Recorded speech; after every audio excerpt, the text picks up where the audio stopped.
Sizi ortaya alalım da. Yok yok. Siz ortaya koyun. Yok öyle. Hadi tamam. Erzincan Üniversitesi Rektörü Akın Hocamız. Artık ben Manas Üniversitesi'nin bir Teşekkür ederiz. olarak gördüğüm için onu zaten tanıyorsunuz. Tanıtım programı açısından gelmiştik. Alparslan hocamız beni Manas Üniversitesi'ne davet etti.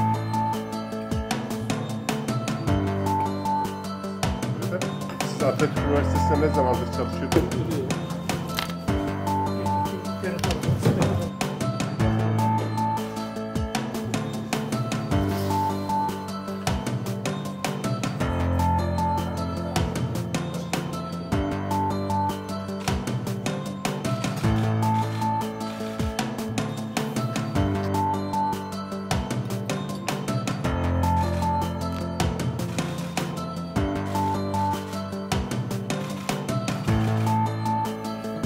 İkinci kez Evet. geliyor değil mi hocam? Siz daha aşinasınız. Evet. Gitmek isterim.